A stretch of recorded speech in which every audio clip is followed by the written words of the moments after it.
Hi, I'm Ashley Chandler, here to guide you to the soul to system support you both need to thrive from the inside out. This is the Teenage Guide podcast.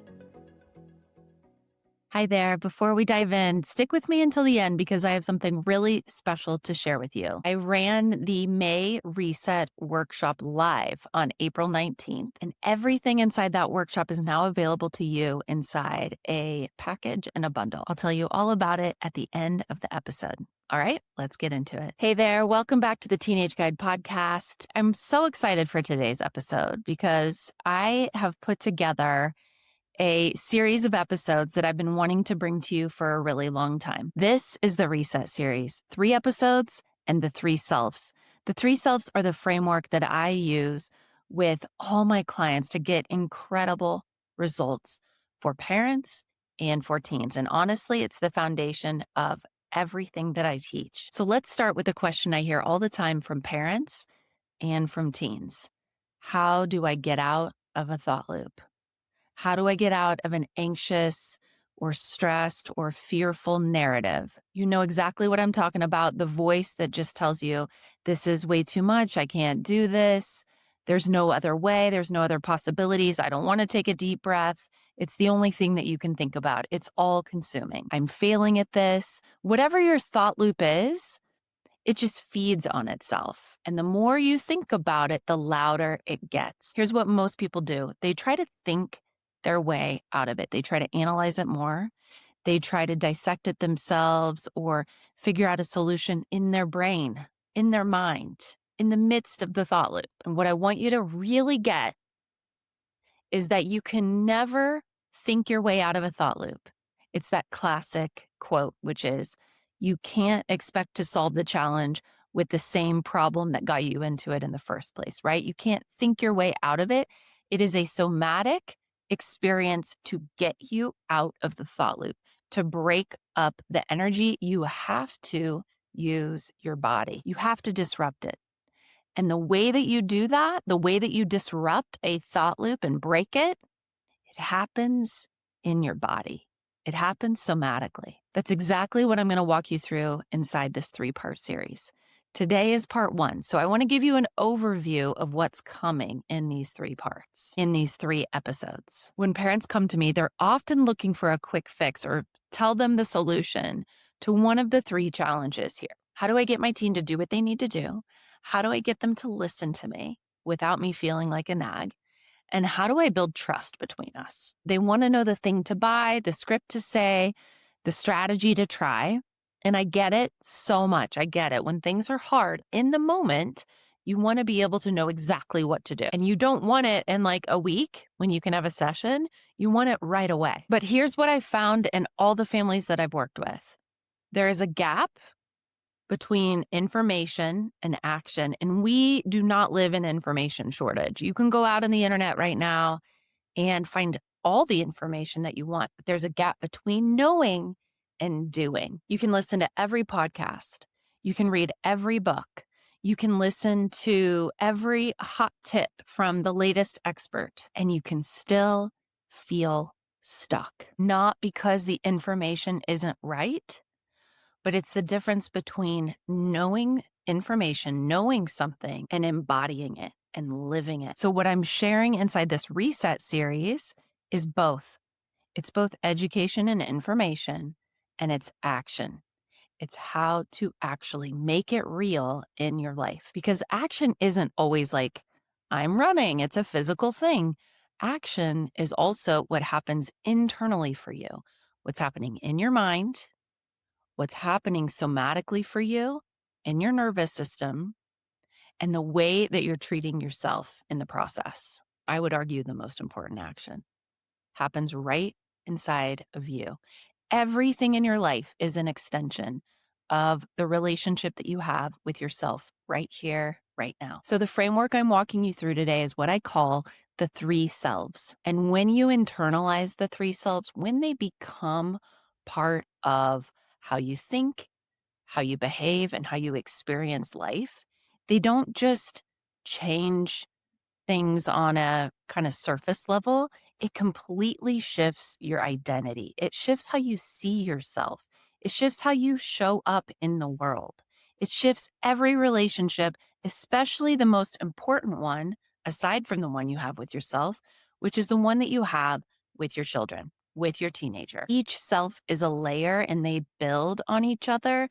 They are absolute best friends. They all coincide together. And again, they're the foundation for everything you want: more peace, more presence, less pressure, and more connection and confidence. So today we are starting with self number one, self-awareness. So self-awareness on the surface sounds pretty general, right? It's like, of course I know who I am and what I like and my preferences. But the thing is like, do you? Because most people think they're self-aware, but a lot of the challenges in our relationships and in our life and in our society would go away in an instant if people practiced true self-awareness. It goes way deeper than most people might realize. Self-awareness is the ability to observe what you're thinking and feeling and observe it. Notice it without judging it, without criticizing it. Be curious about it. Huh, I was just thinking that right then. I wonder what that means. Or I just had this feeling. Instead of immediately telling myself, I'm stupid, or I shouldn't feel that way, or I can't believe I had that cycle again and completely lashed out, you're curious about your own self and your own experience. And you're not immediately trying to fix it. You are simply witnessing yourself. And the truth is that most people are not doing it. They are letting the external world tell us how we should think and feel and behave. Most people are slaves to their to-do list, to outside circumstances, to the media, to demands and responsibilities, without ever pausing to check in. We oftentimes don't have an authentic, real relationship with ourselves. We're kind of just going with the flow, along for the ride. And one of my favorite coaches says, if you're going with the flow, whose flow are you going with? Right? You got to be aware of whose flow you're actually going with. Is it one that you would choose? Part of what I believe so deeply is that in order to thrive with your teenager, you have to have a great relationship with yourself. You have to get your power back in ways that it's being drained, oftentimes unconsciously. And the same is true for your teenager. In a world that's constantly telling all of us, and especially them right now, how to look, who to be, how you're valuable, how many likes, shares, subscribes you have, how many swipes you get, all this external validation, it is even more important that we double down on the idea that the best thing that we can do is to help them build their own self-awareness and healthy identity. They need that solid relationship with themselves more than anything else. And that starts here with self-awareness. So let me make this really practical in your own real lived life. So let's say that your teen triggers you in some moment. They might be moody. They might say, no, I'm not going to do that. You may feel like a nag with them, whatever it is. All right. So there's a trigger from your teen and you tune inward without reacting yet, without reacting at all. You tune in. What am I thinking? What's my narrative right now? Well, I'm telling myself that they're lazy, or I'm telling myself they're going to fail this class. And then what are they going to do? They're going to take summer school, or what are they going to do? They're going to flunk out of school, right? You see what happens? You start to question and observe the narrative and the thought process behind the feeling. And then you start to maybe feel tight or stressed or hot. You're clenching in ways you're not even aware of. Oh, wow, there we go. There's that tightening. There's that tension rising up in me. There's the triggered moment. And between that trigger and the moment that you either respond or react, there is this micro moment.